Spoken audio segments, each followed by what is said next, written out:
नमस्कार शेतकरी मित्रांनो, स्वागत आहे तुम्हा सर्वांचं पुन्हा एकदा आपल्या नवीन व्हिडिओमध्ये। मित्रांनो, आजच्या या व्हिडिओमध्ये आज आपण 50 गावठी कोंबड्या किंवा गावरान कोंबडी पालन खर्च आणि उत्पन्न बघणार आहोत आणि कशा प्रकारे तुम्ही याचं नियोजन किंवा याचं खाद्य शेड असेल, त्याचप्रमाणे पिल्लांची विक्री कशी होईल, त्याचप्रमाणे तुम्हाला या ठिकाणी अंडे काढायचे आहेत, पिल्लं काढायचे आहेत का मांसासाठी बनवायचे आहे, असं संपूर्ण नियोजन या व्हिडिओत आपण चर्चा करणार आहोत। खाद्याचा खर्च किती, शेड किती लागेल, शेडचा खर्च किती, त्याचप्रमाणे लसीकरण, पेट्रोल, लाईट असा सर्व खर्च आपण यात पकडणार आहे। त्यानंतर आपण सरासरी एका वर्षाचा आपण खर्च आणि उत्पन्न म्हणजे नफा या ठिकाणी बघणार आहोत। आपण प्रत्येक गोष्ट बारकाईने या ठिकाणी हिशोब करण्याचा किंवा गणित काढण्याचा प्रयत्न केलेला आहे। त्यामुळे तुम्हाला जर हा व्हिडिओ खरोखर ॲक्च्युअलमध्ये तुम्हाला हिशोब काढायचा असेल की 50 गावठी कोंबडी पालन करून खर्च किती येईल, उत्पन्न किती भेटेल, तर तुम्ही हा व्हिडिओ शेवटपर्यंत नक्की बघायचा आहे। कोणीही व्हिडिओ पुढे मागे करायचा नाही आहे किंवा व्हिडिओ अर्ध्यातून सोडून द्यायचा नाही आहे। व्हिडिओ शेवटपर्यंत बघा, तेव्हाच तुम्हाला संपूर्ण गणित या ठिकाणी समजेल। आणि तुम्हाला जर शक्य असेल तर या ठिकाणी तुम्ही हा व्हिडिओ हेडफोन लावून नक्की बघा, कारण की व्हिडिओ बघण्यापेक्षा ऐकण्याकडे जास्त लक्ष द्या, तेव्हाच तुम्हाला हा संपूर्ण हिशोब या ठिकाणी समजेल।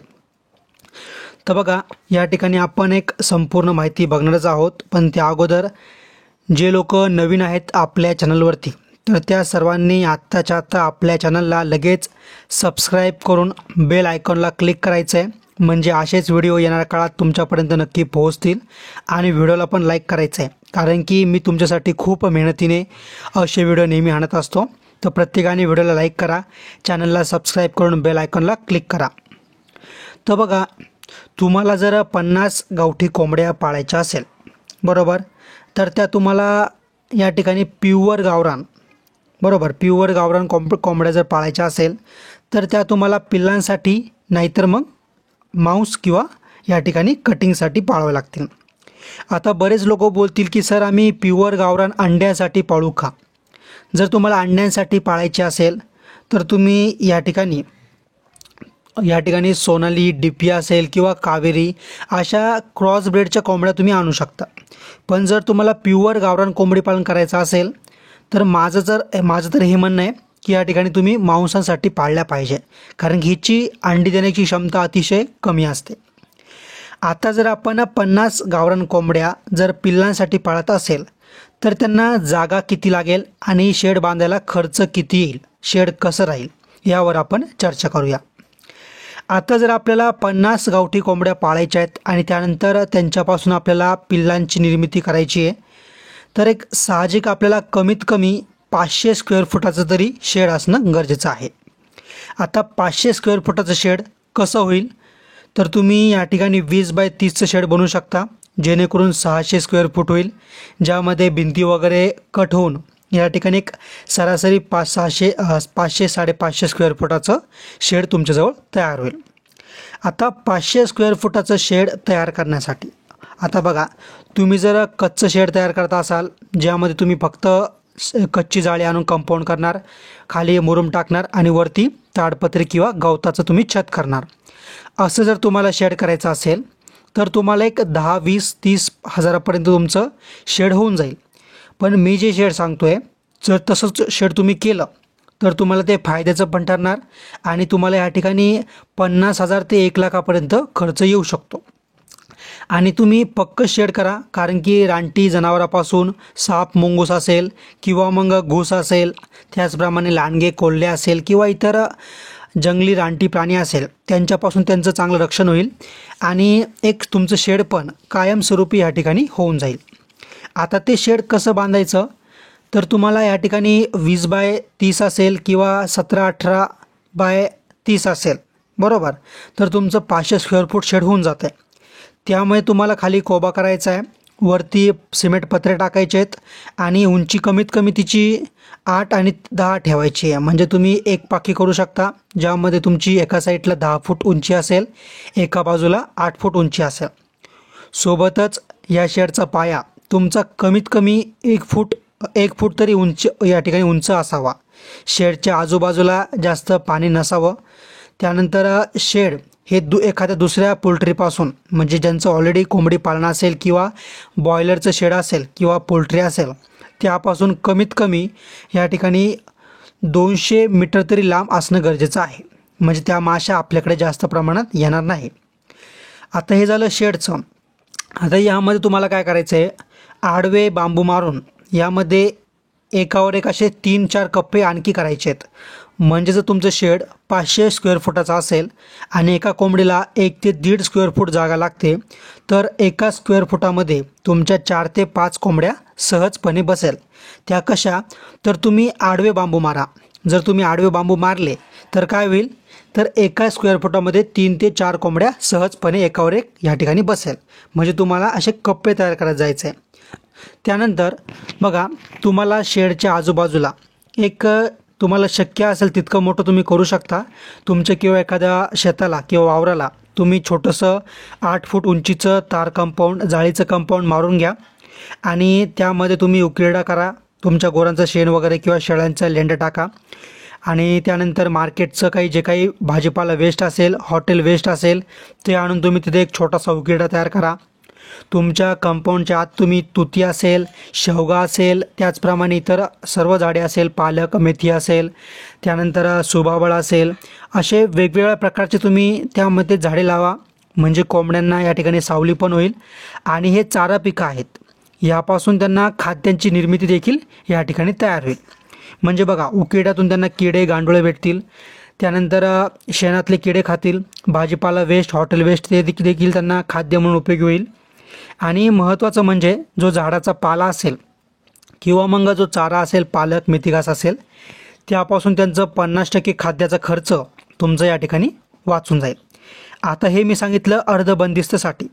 जर तुम्हाला पूर्ण बंदिस्त करायचं असेल तर साहजिकच तुम्हाला या ठिकाणी फक्त शेड हे पुरेसं आहे.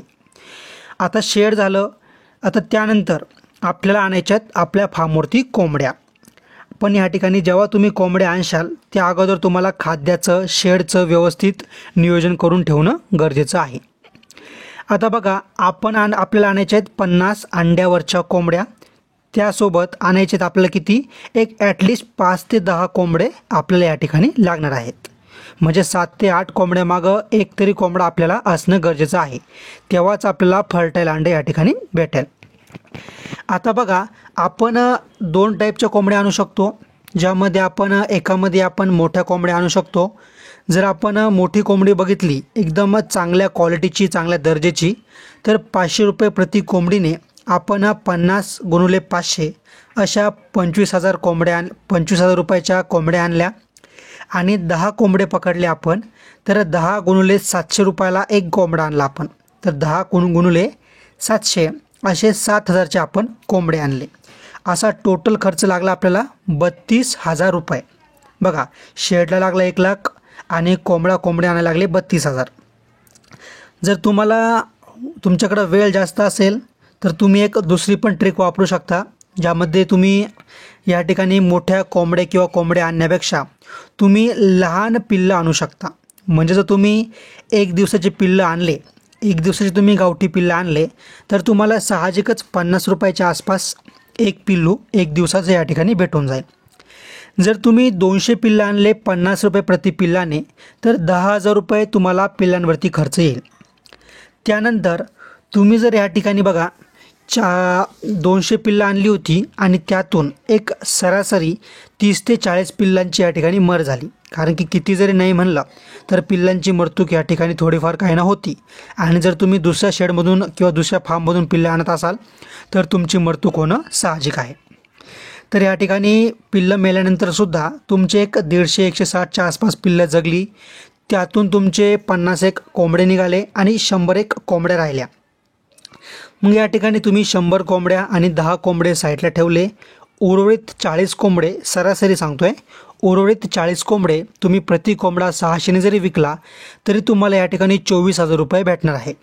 म्हणजे त्यांना 5 ते 6 महिने सांभाळायचा तुम्हाला जो काही खर्च आला आहे तो खर्च तुमचा या कोंबडे विकून वसूल होऊन जाणार आहे.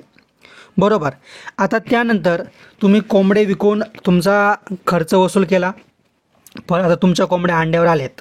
आता तुम्ही एक तर मोठ्या कोंबड्या आणल्या असेल तर त्या पहिल्या अंडं दिल्यापासून किंवा तुम्ही पिल्लं आणले असेल तर ते पहिलं अंडं देण्यापासून असं आपण या ठिकाणी इथून पुढचं गणित बघणार आहोत. बघा, आता गावठी कोंबडीची एक पद्धत आहे की जी पहिल्या दिवशी अंडं देणार, त्यानंतर सलग 15 ते 25 दिवसाच्या आसपास म्हणजे 20 दिवसाच्या आसपास ती सलग अंडे देणार. त्यानंतर पुढचे 21 दिवस ती अंड्यावर बसणार, अंडे उबवणार आणि त्यानंतर या ठिकाणी पिल्लं काढणार. म्हणजे बघा, 20 दिवस अंडे देण्यात, 20 दिवस उबवण्यात असे गेले 40 दिवस आणि त्यानंतर पिल्लू बाहेर निघणार. पिल्लं बाहेर निघाल्यानंतर तिथून पुढं ती 2 महिने त्या पिल्लांना सांभाळणार. असे करून तिचे 3.5-4 महिने निघून जातात. मग पुन्हा 4 महिन्यांनी ती परत या ठिकाणी अंड्यावर येते, अंडे देते, अंड्यावर बसते, त्यातून पिल्लं बाहेर काढते, परत 2 महिने पिल्लं सांभाळते आणि पुन्हा अंड्यावर येते. असं हिचं या ठिकाणी सायकल चालत असतं. म्हणजे जर आपण हिशोब केला तर वर्षातून ती 4 वेळा अंड्यावर येईल आणि 3 वेळा अंड्यावर येईल आणि 3 वेळा पिल्लं देईल. बरोबर. तर अशाच प्रकारे जर आपण 50 कोंबड्या या ठिकाणी 15 ते 20 अंड्यावरती प्रति कोंबडी जर बसवली तर आपल्याला ॲटलिस्ट 12 ते 14 पिल्लं प्रति कोंबडी मागं या ठिकाणी भेटणार आहे. जर प्रत्येक कोंबडी मागं 12 ते 14 पिल्लं भेटली आणि त्यातून आपण मरतूक पकडली, जर आपण त्यातून एक सरासरी 40% जरी मरतूक पकडली तरी आपल्याजवळ एक निरोगी सुदृढ 10 पिल्लं या ठिकाणी शिल्लक राहतील. आता एका वेळेस एका कोंबडीचे 10 पिल्लं असं आपण वर्षातून 3 वेळा कोंबडी अंड्यावर बसवणार आणि 3 वेळा त्यातून पिल्लं काढणार. मग एका कोंबडीने एका वेळेस 10 पिल्लं दिली, वर्षातून आपण 3 वेळा तिला अंड्यावर बसवलं म्हणजे 10 गुणिले 3 म्हणजे 30 पिल्लं एका कोंबडीमागं आपल्याला भेटली. जर आपण 50 कोंबड्या एका कोंबडीमागं 30 पिल्लं, तर या ठिकाणी 50 कोंबड्यामागं 30 पिल्लं जर आपण पकडले, 50 गुणिले 30 असे करून आपल्याला 1500 पिल्लं या ठिकाणी भेटली. म्हणजे बघा, पूर्ण एका वर्षामध्ये काय झालं, कोंबडीने 20 दिवस अंडे दिले, 20 दिवस उबवले आणि त्यानंतर 2 महिने या ठिकाणी पिल्लांचा सांभाळ केला. पुन्हा या ठिकाणी 4 महिन्यानंतर कोंबडी पुन्हा अंड्यावर आली, पिल्लं उबवली, पिल्लं दिली आणि पुन्हा या ठिकाणी 2 महिने सांभाळून पुन्हा अंड्यावर आली.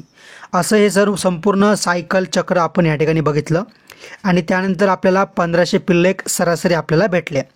आता हे पिल्लं एका वेळेस 1500 नाही भेटणार आहे, प्रत्येक वेळेस आपल्याला किती, तर या ठिकाणी 500, परत आपल्याला 4 महिन्यानंतर 500 आणि पुन्हा 4 महिन्यानंतर 500 असे आपल्याला एक 500-500चा लॉट या ठिकाणी भेटणार आहे.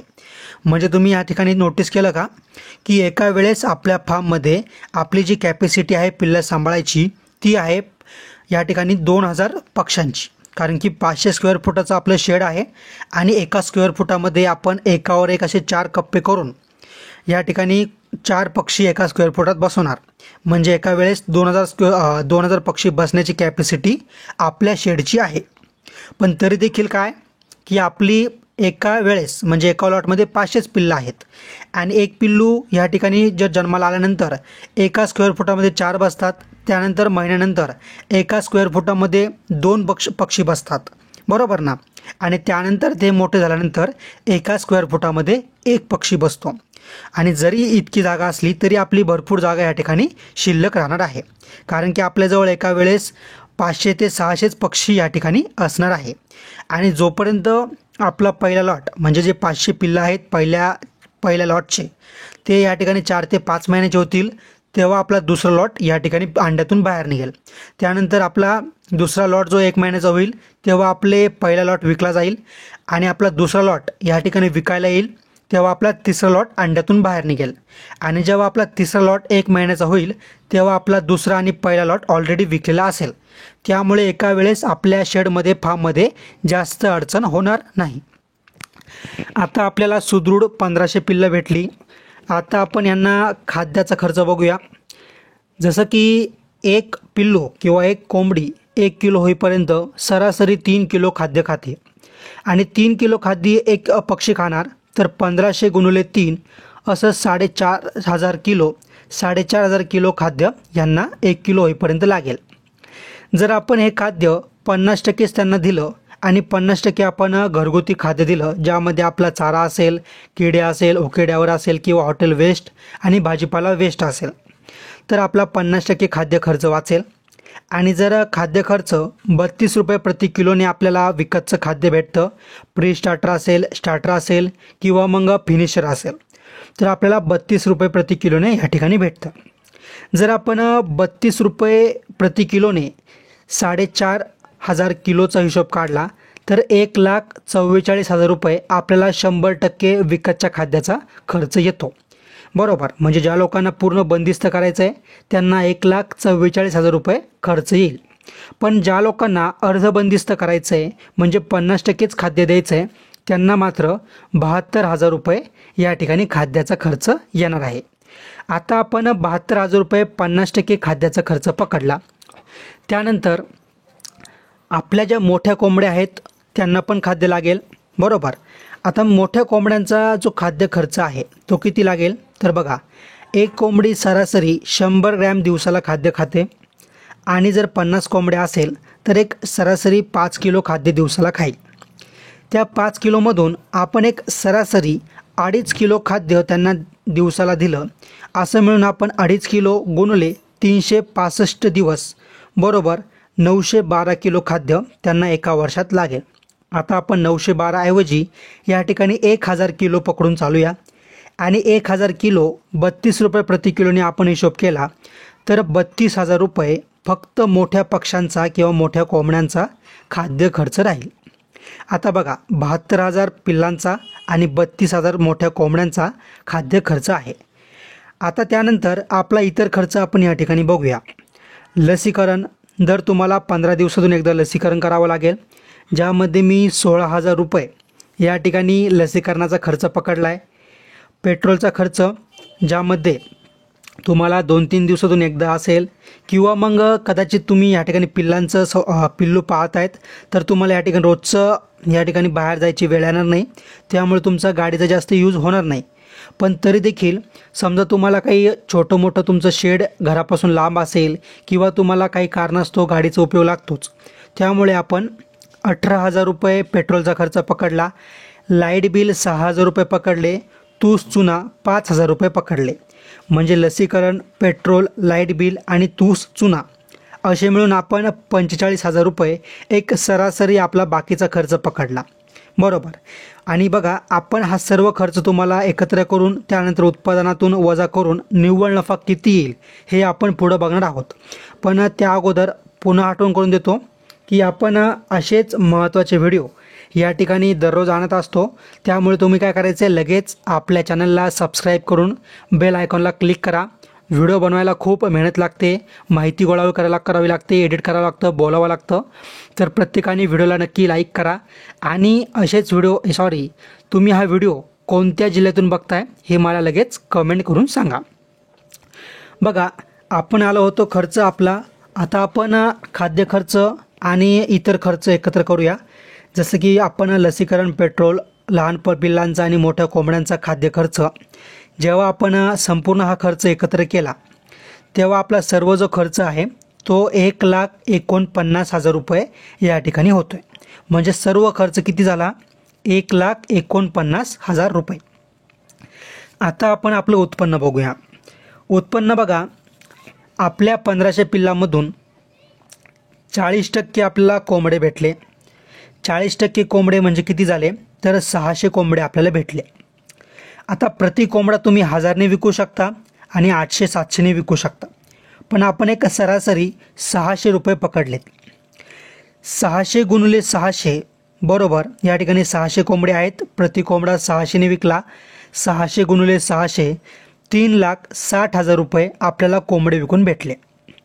त्यानंतर आपल्याजवळ 60% कोंबड्या होत्या, म्हणजे 1500चे 60% या ठिकाणी 900 आणि 900 कोंबड्या प्रति कोंबडे आपण 400ने विकली. 900 गुणिले 400 3,60,000 रुपये कोंबडे विकून आपल्याला भेटले. असे मिळून आपल्याला 7,20,000 रुपये आपल्याला या ठिकाणी उत्पन्न भेटला. आता यातून आपण आपला जो खर्च आहे 1,49,000 रुपये तो वजा करूया. जर आपण यातून खर्च वजा केला तर 5,71,000 रुपये आपला निव्वळ नफा आपल्याजवळ शिल्लक राहतोय. आता ह्यामध्ये बघा, आपल्याला अतिरिक्त उत्पन्न जे भेटेल ते काय, जर तुम्ही पक्षी जास्त किमतीत विकला, म्हणजे तुम्ही जर कोंबडी 500-600ला विकली आणि कोंबडा तुम्ही 700 ते 1000 रुपयाला विकला तर ते तुमचं उत्पन्न अतिरिक्त तुम्हाला उत्पन्न भेटू शकतं। सोबतच या ठिकाणी तुम्हाला खत पण भेटणार आहे, तर तुम्ही खताचा देखील या ठिकाणी अतिरिक्त पैसा ॲड करू शकता। आणि बघा मग तरी देखील आपण तो खर्च या ठिकाणी सोडून दिलेला आहे, बरोबर। आता त्यानंतर आपल्याला किती भेटलेले आहेत? 5,71,000 रुपये, बरोबर। मग समजा एखाद्याचे पक्षी जास्त प्रमाणात मेले किंवा त्यांना आता माझ्याकडून एखादा खर्च सांगायचा राहून गेला असेल तर तो ह्यामध्ये आपण जरी पकडला आणि वरचे 71,000 रुपये आपण आणखी वजा केले, जे आपल्याला अतिरिक्त खर्च आपण आणखी अक्कल खात्यामध्ये पकडून टाकला, तरी आपल्याला या ठिकाणी निव्वळ नफा जो आहे या ठिकाणी 5 लाख रुपये भेटणार आहे। म्हणजे बघा आपण या ठिकाणी 50 गावरान कोंबड्या पाळून एक जुगाडू नियोजन करून 5 लाख वर्षाला कसे कमवायचे ह्याचा एक गणित आपल्यासमोर मी मांडलेला आहे। तर मित्रांनो, तुम्हाला हा व्हिडिओ कसा वाटला मला कमेंट करून सांगायचं आहे आणि प्रत्येकाने व्हिडिओला लाईक करायचं आहे आणि असेच व्हिडिओ बघण्यासाठी चॅनलला सबस्क्राईब करा, बेल आयकॉनला क्लिक करा आणि तुम्ही हा व्हिडिओ कोणत्या जिल्ह्यातून बघताय कमेंटमध्ये नक्की सांगा। सोबतच खूप महत्त्वाचं म्हणजे बरेच लोक या ठिकाणी काय करतात की कुक्कुटपालन करायची इच्छा आहे किंवा करतात पण आणि लाखो रुपये गुंतवत आहेत। पण या ठिकाणी बघा मी सर्वांना तुम्हाला विनंती करतोय, तुम्ही जेव्हा पण केव्हा कोणताही व्यवसाय सुरू करशाल, तुमचं जे कोंबडी पालन असेल किंवा कोणताही व्यवसाय असेल, त्या अगोदर तुम्ही तुमच्याकडून पुरेपूर ह्या व्यवसायाची माहिती घ्या। यामध्ये रिस्क किती आहे, यामध्ये फायदा नुकसान तुम्ही देखील या ठिकाणी माहिती घ्या। यांचं नियोजन कसं करायचं आहे ही माहिती तुम्ही स्वतः ट्रेनिंग घ्या। ऑफलाईन ऑनलाईन तुम्ही प्रशिक्षण बघा किंवा तुम्ही या ठिकाणी फार्मला जाऊन स्वतः व्हिजिट करा, कारण की तुम्ही जर इतक्या मोठ्या भांडवल गुंतवताय तर एक साहजिक तुमचं कर्तव्य आहे की तुम्ही स्वतः देखील याची माहिती काढली पाहिजे। कारण की आपण जो हिशोब बघितला आहे हा कागदोपत्री असेल किंवा एक अंदाजा लावायचा प्रयत्न केला आहे। आता तोंडी हिशोब लावणं आणि ॲक्च्युअलमध्ये व्यवसाय करणं यामध्ये खूप मोठा फरक असू शकतो, बरोबर। आणि या व्यवसायामध्ये जितका पैसा आहे, बरोबर, पैसा आहे नाही असं म्हणत नाही आहे, यामध्ये खूप पैसा आहे, पण कधी जेव्हा तुम्ही याचं व्यवस्थित नियोजन करशाल तेव्हा। नाहीतर ऐकायला खूप सोपं वाटतं आपले इतके लाख भेटणार, पण ॲक्च्युअलमध्ये त्यालाच पैसे भेटतात जो याचं व्यवस्थित नियोजन करतो। जो व्यवस्थित नियोजन करत नाही त्याला नुकसान पण या ठिकाणी होऊ शकतं। त्यामुळे तुम्ही प्रत्येक माहिती या ठिकाणी स्वतः आधी माहिती काढा, यामध्ये तुम्ही स्वतः याबद्दल पूर्ण माहिती घ्या, ट्रेनिंग घ्या आणि मगच या व्यवसायामध्ये उतरायचं आहे। तर चला तर भेटूया आपण पुढच्या व्हिडिओमध्ये, तोपर्यंत धन्यवाद।